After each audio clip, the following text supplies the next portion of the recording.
Welcome to Wheels, Deals, and Meals, where we talk all things good food, good business, and good cars. And now, here is your host, Arnold Gasita, founder and CEO of Petra Automotive Products. Let's roll. Well, we got a great show today. We have Laura Sherman, who has been a friend now for, I would say, at least 14 years, 13 years? Oh, I think it goes back further than that. Yeah. I think 2011. Is that? Well, that's 13 years. 13 years? Yeah. Okay. So right on there. So it's been a while. Before we start, let me say this. If you like the show, please make a comment. Please like. All the stuff that you got to do on Facebook, YouTube, Spotify, whatever it is, do what you know you've got to do. Now that I have fulfilled that plug and our director is happy, we'll go on. Laura, thank you for being on the show. Thanks. Glad to be here. Couple things. Okay. First of all, finally got you on the show. We're glad to have you on. We want to have more women on the show. Thanks. There's so many successful women today, you being one of them. I mean, I would say right now, your company is hot and everywhere. I can't look somewhere where I don't see you guys doing something or going to a place and a dealer owner says, oh, I switched to them or I'm using them, that kind of stuff. So anyway, thank you for being on the show. Thank you. Yeah. It's an honor. It's great.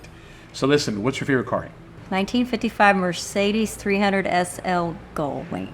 Wow. That's a good one. Would be one that I would love to have in my That's in the War garage. Museum. if I could afford it. I don't even know what it costs. I just like the way it looks. Don't worry. When you get to that point, it doesn't matter. Mm-hmm. That's great. That's great. What's your favorite place to travel? Anywhere in the U.S. I really don't have any desire to go overseas. Really? Yeah, I Have don't. you been overseas? I have. You just want U.S.? I just really think there's enough things to see in the United States. I'd like to hit one thing in every state. Okay, of all the places you've traveled in the U.S., which one was your favorite? Hawaii, you can count that. Hawaii's a for good sure. one. Yeah. I just got back from a beautiful Kiowa Island in South Carolina, and that was gorgeous. Really? So, I remember that. That's a good one. maybe Coeur d'Alene. Okay. Coeur d'Alene, Idaho Yeah. might be one of my favorites. Are you more of a mountain person or more of a beach person? Because that would be more mountainous, right? Mountains in the summer, Hills? Okay. beaches in the winter. I don't like snow. I mean, I'll ski, but my favorite is I like mountains, just nice, calm climate So nice mountain, cool weather in the summer. in the summer, and then hit the Not beach Houston in the summer. Oh, God. Houston's hot. Although, I don't know if I'm used to it. I keep telling people all the time is that I feel like lately, the last few years, there's less humidity. It is hotter, but it's less humidity. I don't feel the humidity like if I go to Miami. It may be less hot, but man, you walk outside and you are drenched. So humidity, that's kind of relevant for us women. That's a bad hair you say day. because of my hair? That's a bad hair day. You probably don't have to experience that. Yeah, that's true. That's true, for sure. All right, what's your favorite food? Steak. Steak. Good old American girl. Right. Steak and potatoes. West Texas, grew up. I love it. I love it. Is that where you're from? I am. I'm from Midland. So you were born in Midland? I was born in Oklahoma, but I moved to Midland. I think I was 3. So I went all the way through high school in Midland. Really? Yeah. Midland girl. Midland, Texas. Oil. Not Odessa. No? Midland. Midland. I know. People Yeah. can get confused. My dad was in the oil business, so Okay. grew up there. So you were there through high school. Graduated from high school there. What'd you do after that? I went on and did a year at UT. Came home my semester, in between colleges in the summer, and went to work for. My aunt had an accounting firm, and one of her clients was a car dealer, and so this is how I kind of got my start in the car business. So you're in college for one semester. You come home for the summer. Your aunt gets you a job at the dealership. What dealership was it? Oh gosh, I answered the phone, so I can tell you it was Subaru Sabasuzu of Midland. Try saying that over and over all day. So yes, That's great. And it's funny, like 2 of those 3 are no longer around, right? Saab and Isuzu. How old were you? 19. 19? Okay. Did you go back to school? I did. I went and did another semester, but I really found out while I was working there, when you answer the phone at a dealership, that you're always multitasking and they throw you other stuff to do, right? And so they threw some accounting stuff at me, and I just seemed to like it. And so they actually, the dealership group that I was at, put me through a semester at home in the summer. It says, you're really good at accounting. You want to go take a class? I'm like, you're going to pay for it? Sure. Right. So I took it, and then I think like a lot of people in the car business, I ended up, I'll go back to college later. And so ended up at a store and went down the accounting path. Look, I mean, I didn't graduate from college either, so it's not. I think in the automotive industry, not everybody, but there's a lot of stories like that, right? Right. And I don't think college is important and needed and necessary, right? We can't have doctors or lawyers Sure. or certain things without those, right? But it's not for everybody. It isn't, and it shouldn't be. And it shouldn't be for everybody. Right. We get down this track, and I think it's changing a little bit, but not as fast as it should. Right. We've instilled in our kids that when you graduate from high school, you must attend a university and have a 4-year degree, and you better Right. bring me that degree. Yep. When the reality of it is, I was watching a show today on how long it takes to become a master plumber. Okay. So from the day you walk into a plumbing company, there's all these certifications, right? Right. It takes 5 years to become a master plumber. At that point, you can have your own business or work on any type of plumbing. You know how much they're making? $250 million. Yeah, I was to say well over 6 figures. Yeah. So basically the time of college, right? Mm-hmm. So he's gonna learn for 5 years and make good check, not get in debt. Right. If that's what you want to do. Now everybody doesn't want to be a plumber, nor should we have everybody being a plumber. Right. But we're wrong in always trying to push this 4-year Yep. college degree instead of also trade schools, right? Some people want to be better at trade. Like, I'm a terrible handyman. I need handymans in my life. I'm terrible. I changed a knob on a door and I had to look at a YouTube video. You know, and it took me 45 minutes to change the freaking Change thing. out a doorknob. Right? And it's just not my thing, right? We But I can do learn other different. things. Yeah. You know, and that's the same thing. We got to look at that. So, okay, so you're 19 years old. They move you to accounting, pay for your classes. Mm-hmm. Now you're doing accounting. Mm-hmm. What are you doing in accounting? Are you AP, AR? Actually, at that point, they just kind of stuck me as like just general accounting. It was there was 3 or 4 dealerships, so they just kind of put me as general accounting. And since I was taking an accounting class, they wanted me to, try my hand at a financial statement, right? And so it just was kind of throw you in the fire. And you learn as you went on. I did. How long were you there? Probably a little over a year. Okay. And I moved to the Dallas area. Okay. And went to work for a dealership out in Plano. And that dealership kind of got caught up this is in the late 80s, in the S&L scandal, the savings and loan scandal. So, yeah, it was a crazy time, but I was really young, very independent, had no responsibilities, right? No kids, no anything.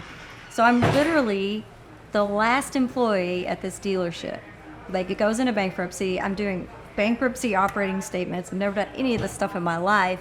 In fact, it was an Oldsmobile franchise, and they shut off our electricity, and I am boxing Oldsmobile parts to ship back to the manufacturer in the dark with a flashlight. What? Yeah.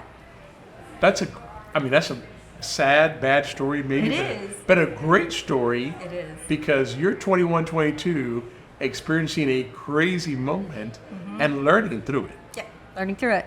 And And I mean, I was either So the stupid or OEM came- resourceful. I don't know. It's No, like, apparently "Here, you're can you do resourceful. this?" You made it. You made it. Yeah. Did your parents ever go, you're going to Dallas to do what?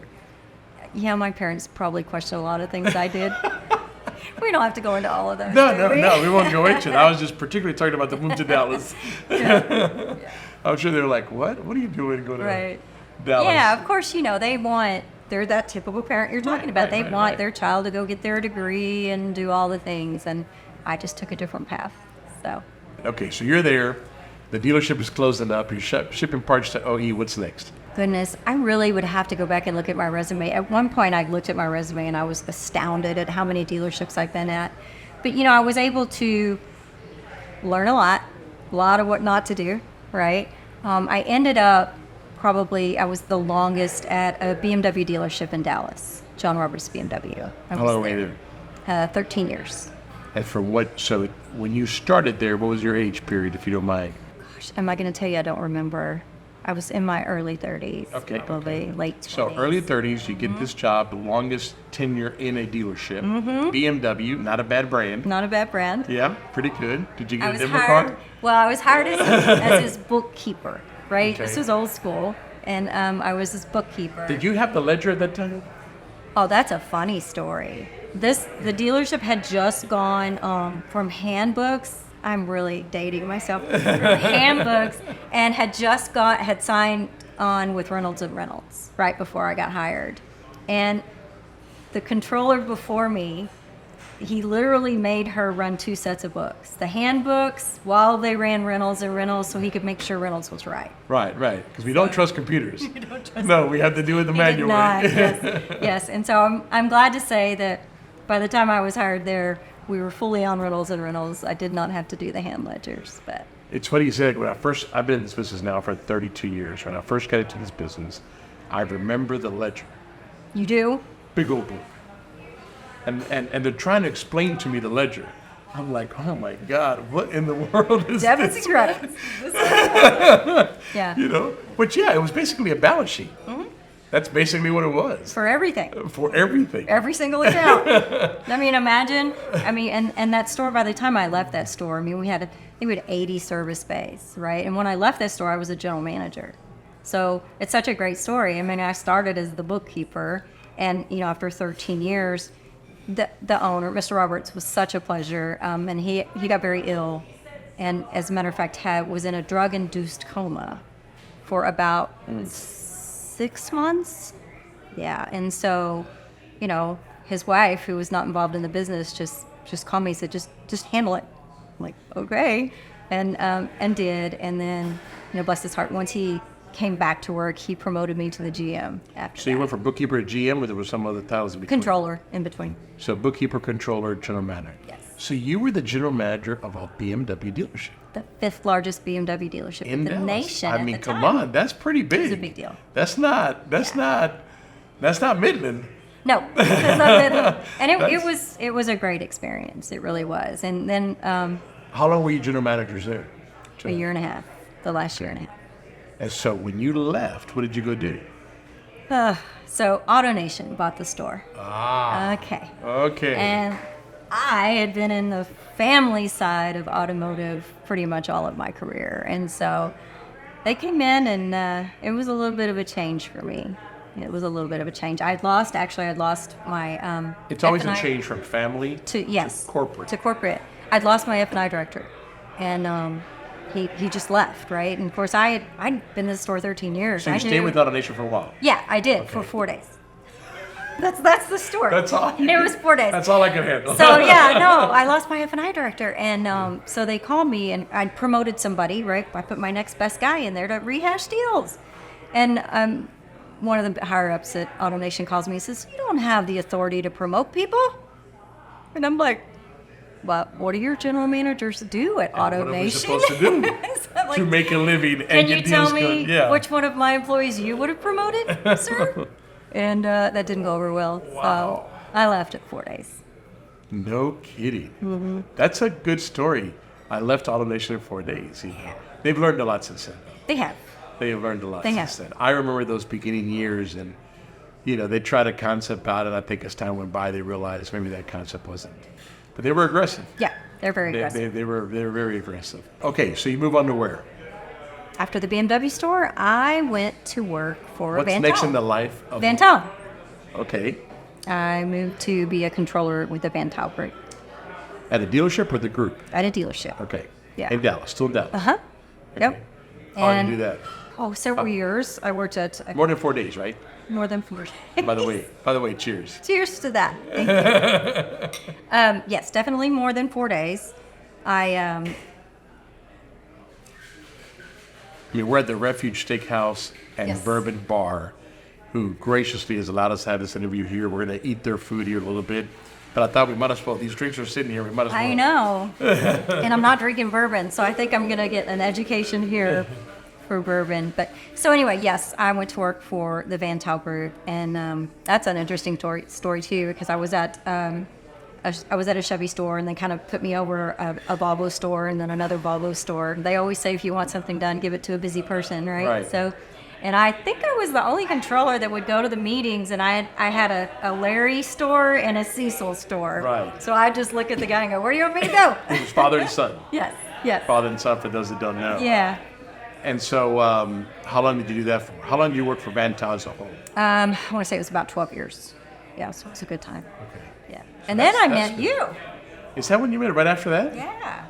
Okay. Yeah. So I came in after the Vantel group. Right, right. Mutual friend. We had a mutual friend. Right, And I've that's been true. in automotive all my life. And he kind of introduced me to you. And I'd never sold.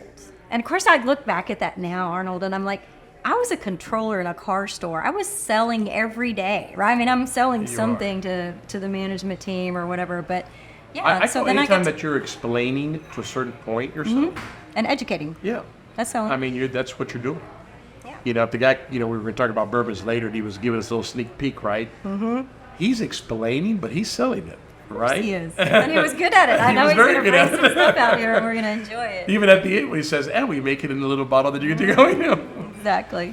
Yeah. So we met then, and you were also very kind to us as well, and helped us in many ways. We appreciate that. Thank as you. Well.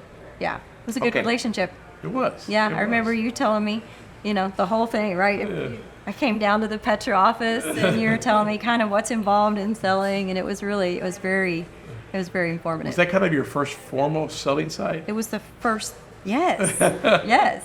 See how good I was? You were great. Okay, so you do that. You're kind of filling everything out. Mm-hmm. What's your next step after that? So I'm selling Petra. Right. I go into a store, and it was one of the Eagle stores, and the guy didn't buy a thing from me, right? And the GM, he didn't buy anything from me, about Petra or a couple of other products I was selling, but he picked up the phone and called a guy that I ended up going to work with, Jim Flint with Local Search Group, and he called and he says, "Hey, aren't you trying to sell Local Search Group to non-John Eagle dealers because John Eagle owned the group?" Right. And he goes, "Yeah." He goes, "You got to meet somebody." So I get a call back from this guy that didn't buy anything from me and says, "You got to meet this guy." And so I went and met with Jim, and who had a really good company.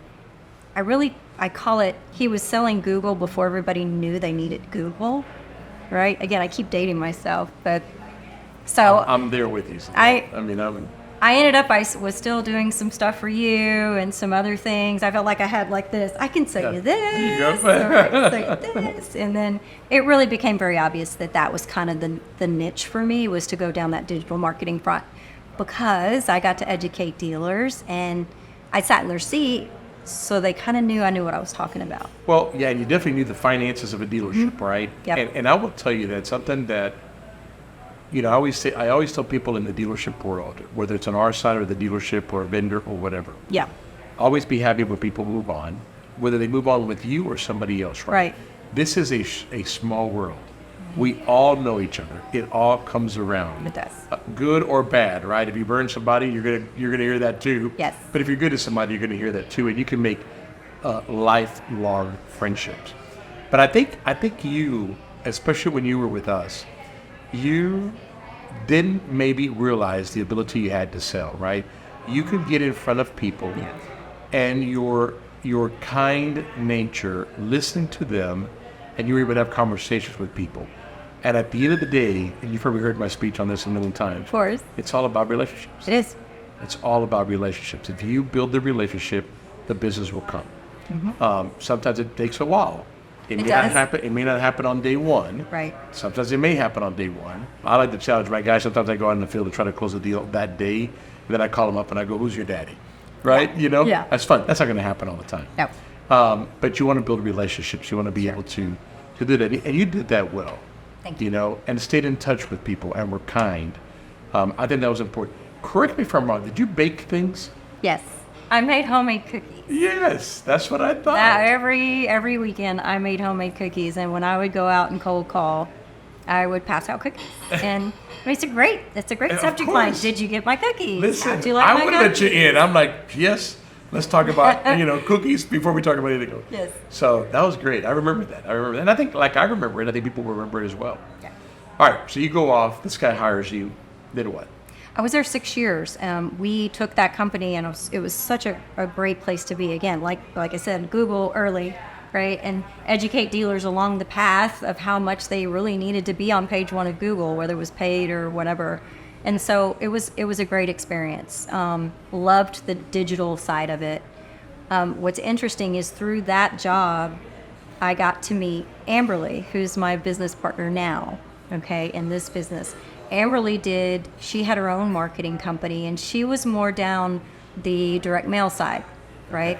And so I would have dealer clients, whether it's like had the Austin Honda dealers, whether it's associations or just, single point dealers, and they'd still want to do some direct mail, but we didn't do it, so we'd call Amberly, right? And Amberly had a great product and did a wonderful job. And so she and I just kind of knew each other through that.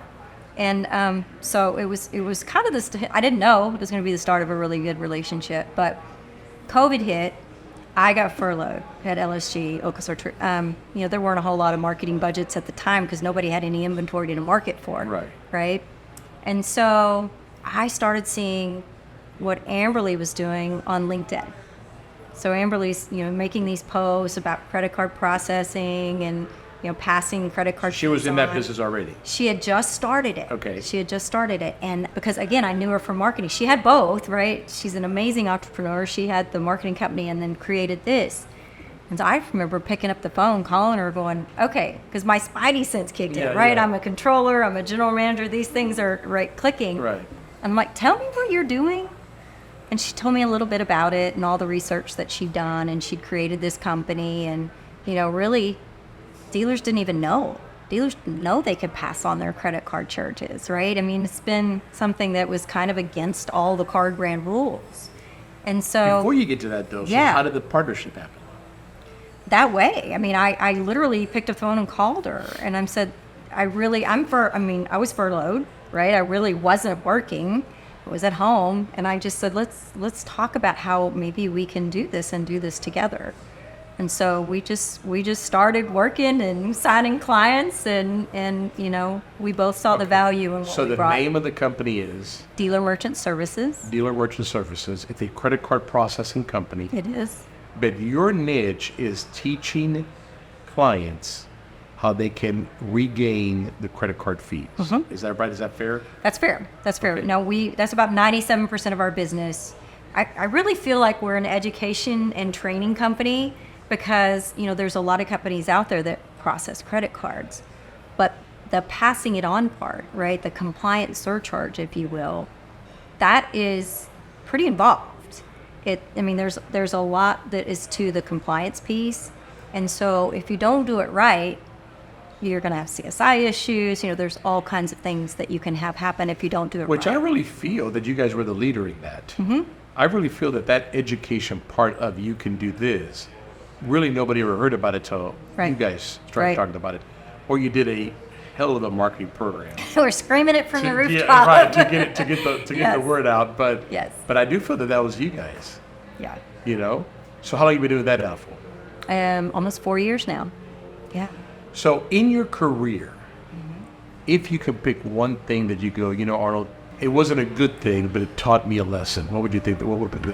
It might have been truly boxing up Oldsmobile parts in the dark, shipping it back to a manufacturer to try to get some credits. I don't know. I mean, that, like you said, that was a great part of my career. It taught me what really not to do, right? I say that I don't think it's that we're necessarily saying anything negative about our previous companies, but I say that about people that I worked for before. Yeah. When I opened Petra, I learned what not to do.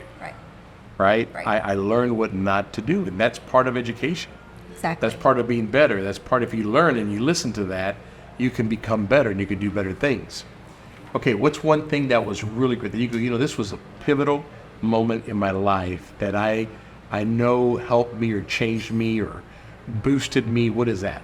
I would have to say when Amberly and I, my business partner, and I kind of consummated our deal, and instantly now I'm an entrepreneur, right? I'm now partners with a great leader, but now instantly I'm an owner, and Yeah. I'm creating this thing for. You are the entrepreneur now. Yes. I've never been an entrepreneur. I've always That's- worked for that's the man, fantastic. right? And That's fantastic. and to be able to do this and really, what shifted in our business was that education piece, right? When we first started out, we're like sell, sell, sell, sell, and then we're like educate, because that's the key. And so just being an entrepreneur now and all the things that come along with that. There's, with risk comes reward. Right. And Sure. yeah, Not everybody wants to risk. no, But the higher the risk, the higher the reward, the potential of the reward is. Correct. You guys having record-breaking years? how about 240% growth year over year? Unbelievable. Yeah, we have You should be seven. happy as an entrepreneur. We have 700. We have 700 dealership clients in 40 states right now. Man, that's great. Yeah. I'm so happy for you. Thank you. So somebody coming up today, getting in the car business today, male or female, maybe more female if you want to go that angle, but somebody getting in the business today, what is the one or two piece of advice that you can give them to become the next Laura? Just work your tail off. I mean, this business, there's nothing like the car business, right? I mean, like you said, you can succeed whether you have a college degree, right? But you have to work hard. It's made more millionaires than I think any other business. You have to work hard. And I'll tell you, But those are the true words. that's it. You have to outwork everybody. You have to outwork everybody else. And I'll tell you, the car guys, the car industry gets a bad rap. I think it's one of the most instrumental pieces of a community, right? I'm driving the other day down 99 in Houston, and I pass Fred Haas Stadium. Yeah. Right? And Fred the Haas high Nissan school. Toyota. Right, It's a right, high right. school stadium, right? With his name on it. I mean, there's not a little league field out there that doesn't have a dealership Yeah. I in know. the Or outfield. sponsor several little league teams. Yes. You know, And it's true. It's just such an amazing group of entrepreneurs. And it's funny because you see some of these big conglomerate auto dealers. It's just a small business. It's a small business, right? It's a small business making a difference in their community. You know, I've said that before. I think people in the automotive business do get a bad rap. These are good people Yep. that are staples of the community that employ tons of people in the community. Yep. One more cheers. It's just sitting there. Yeah, we can't let it go. Of course. Plus, we got to finish it up before we get the next round. Oh, no. I think they get a bad rap when they are so good to the community, employ so many people, and give to so many organizations that they don't realize it. You know, Petrocare is one, and many other. You who also gave to Petrocare, which we're grateful and thankful for. Uh-huh. People in the automotive business are more gracious and giving the people advice. They don't reflect it. You know, they're really good human beings. Yeah, they are workers, and Yep. they are gung-ho, and they are type A personalities, but they bless people along the way and give people opportunities that nobody else could get in any other way. I mean, you and I both know a lot of owners in this business Yes. that have given people so many opportunities to expand their wings and grow and be who they are. That doesn't happen in the industry. No. You know, and they're happy about it, right? And they're friends with the people that they help make it, and it's a great business. So what's next for Laura?